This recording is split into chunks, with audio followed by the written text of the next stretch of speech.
Hello and welcome to the EFL League One 2021-22 prediction show from the Old Football Podcast. I'm Craig Savage, with me as always, it's Mr. Daniel Cody. League One this season is going to be the hardest league to ever predict in the world. So that's why we're going to do it. Mr. Daniel Cody, we're going to start with who's going to get relegated from League One. Let's start off with 24th. Yeah, I'm glad we're starting with relegation because I think of the two tasks, it's probably the slightly easier. Starting in 24th, for my down contenders, I've had to go for the obvious based on the summer, which is Cambridge United, I'm afraid, because Paul Mullins' goals were so crucial last year. The fact that he's left them is one thing. The fact that he's left them to go to the National League is a hammer blow. I know it's Wrexham with the takeover and the Hollywood glamour and whatever, but that is such a loss. Houlihan came in, was brilliant last year, but could only really start one game a week. He's a year older now. That's going to catch up a little bit, I think. They have signed some decent players, the likes of Lloyd Jones, who we know from Luton a couple of years back. Sam Smith as a striker replacement to an extent for Mullins' goals. But I just, at the moment, that loss is just too much to comprehend. And for me, I have to have Cambridge bottom as a result of that. I've gone straight for the obvious, to be honest. Now you've explained it. But I've actually, for 24th, I have gone for Morecambe. I just feel, obviously, Morecambe's budget's going to be ridiculously low compared to everyone else in League One. Even like Accrington Stanley is still going to be a bit bigger than Morecambe. Even though Morecambe made some good signings, I just feel it just won't be enough. And I feel terrible for saying this because they've done so fantastically well to even get promoted to League One. But Cambridge, yeah, I can totally agree on your bit on what you said. Paul Mullins going is an hammer blow. 24th, Cambridge. Who have you got for 23rd? 23rd is probably my slightly controversial one of the bottom four because, again, they're a side that have lost a star striker. They've got in a youngster on loan to replace him, who I'm not sure is going to be able to fill that void. And their squad additions generally have been very, very young. It's something the club has done for a while, but I think they've pushed it a bit too far this year. And I think they're going to struggle. They've got a very inexperienced manager. They were down in that fight last year. I'm afraid, on their return to Plough Lane for AFC Wimbledon. Ooh, okay. And I hope I'm wrong. I do hope I'm wrong. The thing is, Wimbledon, and they were in my bottom six AFC Wimbledon. I think the fans returning makes them survive. Possibly. Because the fans haven't really gone to Plough Lane this because of COVID. I think that will just get them over the line. I know they lost Joe Pigott. That's a lot of goals gone. So they're in my bottom six, but they don't make my bottom six. I'm just going to say that now. My team for 23rd is Cheltenham. I just feel like there's not. I think it's Cheltenham. They've done so well the last two seasons. They gave Man City a very good run for their money in the FA Cup last season. I just don't think they can do it enough in the bigger games in League One, like the bigger teams, should I say, in League One. I don't think they have enough in them to get the points there. But they've got to beat the teams around them for them to survive. But I don't think they'll have enough. So I'm going to go for Cheltenham in 23rd. 22nd place. Well, I've gone for Cheltenham in 22nd place. And the only thing that made me think they might stay up is going back to that City game, but also generally last season, they were so proficient from set pieces. The long throw was fantastic, but generally from free kicks, corners, they were so efficient. And that made me think maybe they'll stay up. And maybe they still will.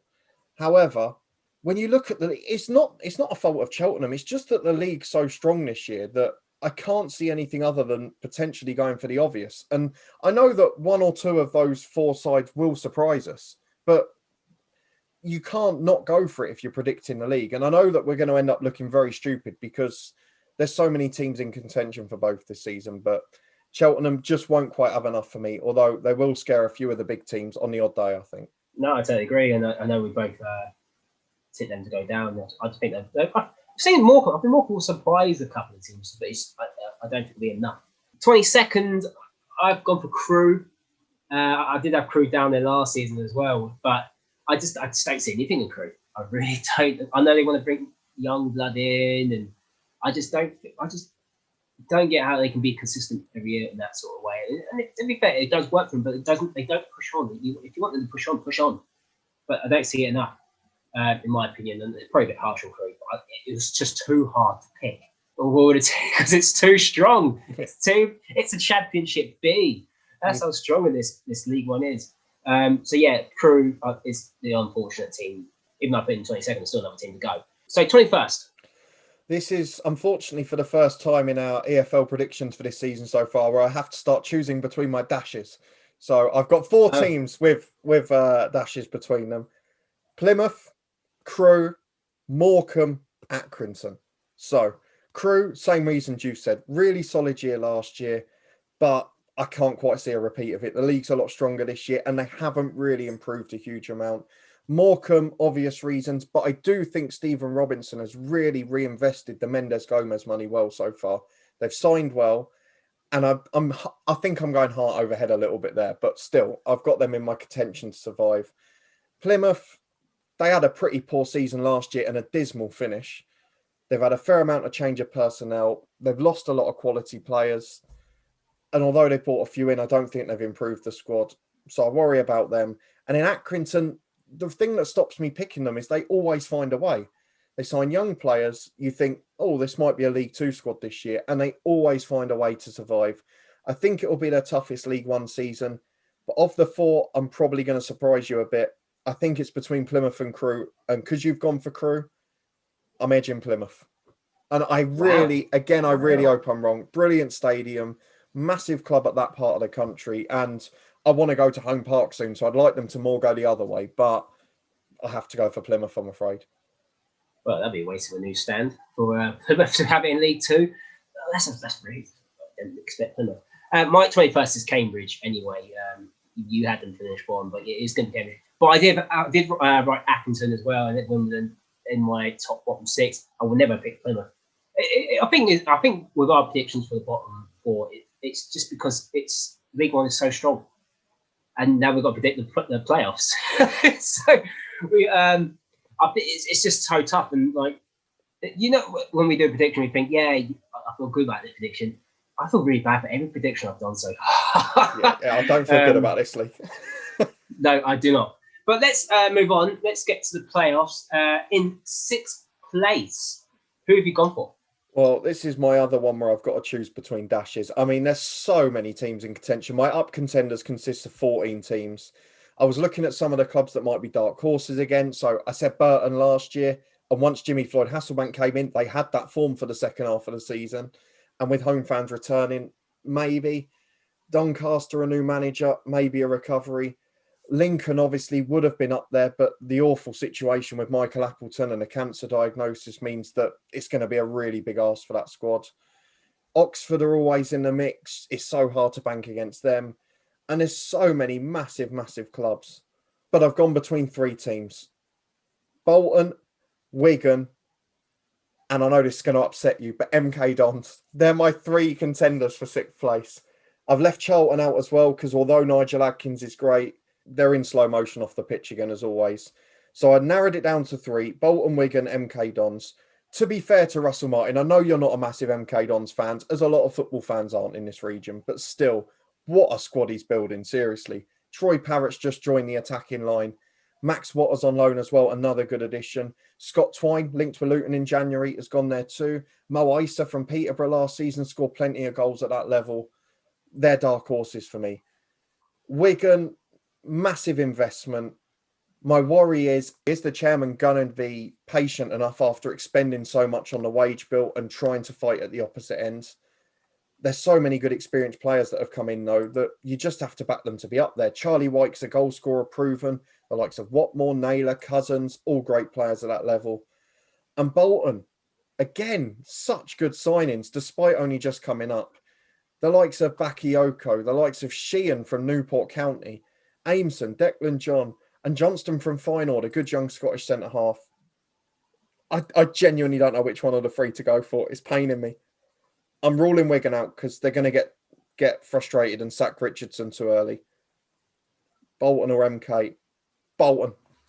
Against my better judgment. There's more of me thinking it's MK, but I can't back against the bigger side in Bolton. Well, the three of you just been more than over just now. I haven't even got them in my top six.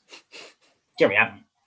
My dark horse, you said it already, it is Burton Albion for sixth place. I believe in Jimmy Floyd Hasselbank's going to turn everyone. Can I just say, if after last season where I did it and I started with a player coach, it happens this year when you've predicted it, I am going to be furious.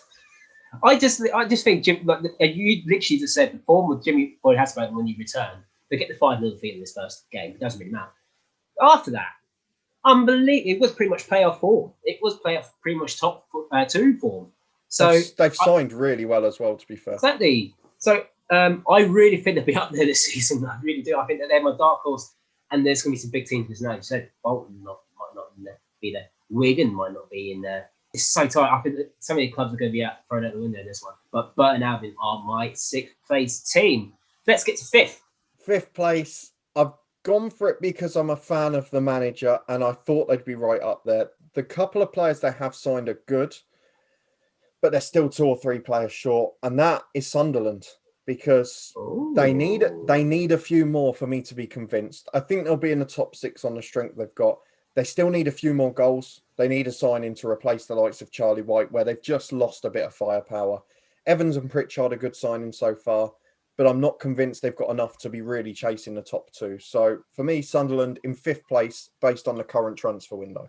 For me, 5th place, actually, you have mentioned this team as well. It is Charlton Athletic. I just really like Nigel Atkins. He's such a nice guy. When you watch his Twitter videos on Monday morning, what a lovely man. I'm just going for that. Forget anything else. And he is a very good manager, to be fair. He's a very good man, and he's a very good manager. He's got teams up before, Scunthorpe, Southampton. So, yeah, I really do. Like, if Charlton can sort their stuff out off the field as well, no drama, and focus just on football, they'll be up there for me this season in 5th place. 4th place. 4th place. And again, this one's one that teams might not be fancy compared to some of the bigger reputation teams in the league. They did come down last season. I'm going for Wickham. And do you know why I'm going for Wickham? Because they have pulled off, if he can stay fit, one of the signings of the window. Because they've obviously lost Uche Ikpeazu, who was a brilliant striker. Akinfenwa was another year older. They lost Onyedinma as well. And Museke. Yeah, don't worry about all that. Because if he stays fit, Sam Vokes is the best target man in League One. And I am having no one try and disprove that from me. What a signing it could be, but it could go wrong fitness-wise. They've also added the likes of Kai and Scowen, who I just think they're typical Ainsworth players, gets in good, solid players and makes them better, gets the best out of them. You've mentioned it. I've put Ikpeazu's a loss. Onyedinma's going to be a big miss. But I still think they'll be up there. Gareth Ainsworth is such a good manager. He gets the best out of his team. They play in a way that frustrates a lot of the big reputation sides. And with fans back in the stadium, he'll get those fans tense away from home, and he'll start to get little bits of time wasting in, all the things that you love so much, Craig. And Wickham will be right up there. Probably, I would say, contending for the top 2, but eventually I've got them to finish in 4th. I didn't pick Wickham either. For me, 4th place is going to be Sunderland. I just don't know. I don't know what it is. I just don't have that something. They're missing something to get into the top 2. I don't think there'd be much expectancy now. Obviously, yeah, they're big club. They want to be up there. But the fact that they've had 3 seasons now in League One, I think the expectancy is gone. I don't think anyone, and now it's going to be a lot harder now with the amount of big teams are in there. So Sunderland is my 4th place team. Let's get on to 3rd place. Who have you gone for? This was, at the start of the summer, my favourites to win the league. But they've had a really odd summer so far. They haven't done much work at all, and I think they need big work towards the end of the window to replace some of the loan players they had last year and a couple that they've lost. And that is because, again, I have huge respect for the manager, which is Paul Warne and Rotherham, because I just thought they would replenish the squad, they would be right up there, and they would go and probably win the league and scare some of the big boys. But again, they've done next to nothing this window, and their squad is weaker than it was at the end of last year, which did make me worry. And I briefly tinkered with the idea of dropping them 5th, 6th, 7th, 8th. But I'm going to have faith that the last month of the window is going to go well, and Rotherham are going to be back up there in 3rd place. Didn't have Rotherham either. Didn't have Rotherham. This is going to be good fun. Oh my God, this is too hard. I love Rotherham. I feel so sorry for them. I love Paul Warner. I think he's done an excellent job. I think this is the year where the yo-yo effect doesn't happen, unfortunately. My 3rd place is Portsmouth. Once again, it's another team that I can't get over the line. Same with Sunderland. They can't get over the line. They don't know what to do to get over the line.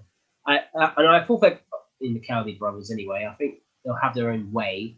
Expectancy will be up there as well. Probably more than Sunderland in a weird way. Yeah. But I think it'll be the playoffs again, and two or more four teams don't know how to win playoffs. So that's going to be interesting to pick in a second. But so Portsmouth will be my third place. But you've got, obviously, your four teams of Rotherham versus Bolton and Wycombe versus Sunderland in the playoffs. Who goes through? Well, I'm already regretting picking Bolton for sixth. Let me just say that. But I am. Do you know what? You've mentioned it as well. Sunderland have a horrible track record in the playoffs.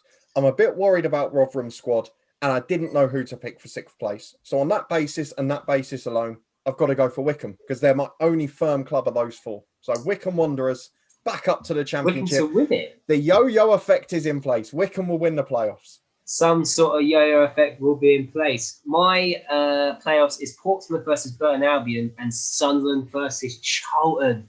A repeat of the League One player final a couple of seasons ago. Do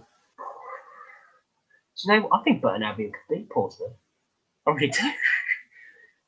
Burton Albion will play Sunderland in the final, and Sunderland will finally break the duck and go up. I'm going to regret that. I really am.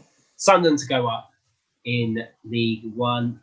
Let's get to the top two, though. Who have you gone for in second place? Who's got that automatic promotion? My runners up, and they haven't been in your 3 to 6 either, so they might be in your top two. I've gone for another manager that has got a proven track record at this level, who I really admire, has massively improved the squad at the club he's at. We've mentioned one of the names already at the other end of the table, leaving their club in Joe Pigott. He's brought in Lee Evans, who he works with at a former club in centre midfield, who's a quality player from Wigan Athletic. I'm going for Paul Cook and Ipswich Town, up in second place. They've finally sorted out all of the delays in the boardroom, all of the cost cutting, and just let a manager with quality and a proven record build a good squad. He's done his work early. He's got good players in. Ipswich, for me, I'm fairly confident about. Probably the most of anyone in the top six. I've also gone for Ipswich in second place. I think they made some really good signs in the summer. Yeah. Paul Cook can work players to the bone and get the result out of them. So I have full faith in Paul Cook. We wanted Paul Cook to get jobs all last season. Well, Charlie wanted Paul Cook to get jobs all last season. But we have full faith in Paul Cook. And yeah, I totally agree. I'm going for Ipswich in second place. But they're the second place team. Who is going to win League One? They're in your playoffs, Craig. Oh. I have gone for the Danny Cowley effect. Portsmouth are going to win League One because, look, they've looked impressive in pre-season. They're finally unified off the pitch. They've made the changes they needed to there. The signings for the squad have been really good. Loads of championship experience, loads of promotion experience from League One as well. We know what Ryan Tunnicliffe can do. He was first choice for Luton for the second half of last year and was really solid. He'll be a great addition for them, particularly the way the Cowleys play. Clark Robertson at the back went up with Rotherham before.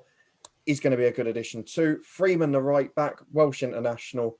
And Williams is a top player as well. Plenty of experience coming in from Millwall.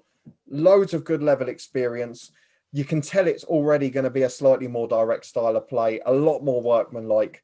Pompey, for me, they're definitely going to be in the top six. And I'm pretty confident they'll be in the top two. My only slight concern is that these two might be the opposite way round. I have not gone, obviously, for Portsmouth to win the league because I put them for third. Team you haven't actually picked is my winner. It's going to be Sheffield Wednesday, isn't it? It is at Sheffield Wednesday. Sheffield Wednesday is my team to win League One. Darren Moore in there, he's very unlucky not to, well, not even be in League One, should I say, because obviously the final day was just complete utter madness. Points deduction as well did not help. But signed a couple of players, Jaden Brown in, left back from Huddersfield, Jack Hunt from Bristol City, and then your loan players in Bailey Peacock Farrell and Lewis Wing from Middlesbrough. Great signings. Two great signings, really good, excellent. An experienced Premier League goalkeeper, and Lewis Wing, who we know can score some worldies. I think he's going to score more worldies in League One. Do you not worry about off the pitch a little bit? Yes, but I think that's behind now. If they stick with him, not 28 million managers later, they'll be up there. I really do think they'll be up there. Fans are back in there as well. They'll be beyond the team. It'll be a fortress at Hillsborough regardless. But yeah, I generally think Sheffield Wednesday will be up there again. I think they'll win the league. Cleared a lot of deadwood out. They have cleared a lot of deadwood out. And I know I did say what Sheffield Wednesday were one of the worst teams I saw last season. But they have cleared out a lot of deadwood. So I think he'll have a much smaller squad to go from. So that'd be good for Darren Moore. That's my team to win it. The only reason I didn't pick them is because I just couldn't bank on something not going wrong off the pitch. That was the only reason, because based on the manager, I absolutely love Darren Moore and I genuinely hope he takes them up, but I'm not sure about off the pitch. But that's my opinion, and that's Daniel Coe's opinion. But then let us know what your opinion is. Let us know in the comment section who you think is going to win League One, who's going to make the playoffs in League One, and who's going to get relegated from League One. While you're down there, give this video a like, subscribe to the Honest Football Podcast, and you can follow us on Twitter at HonestFootball3. And we'll see you next time.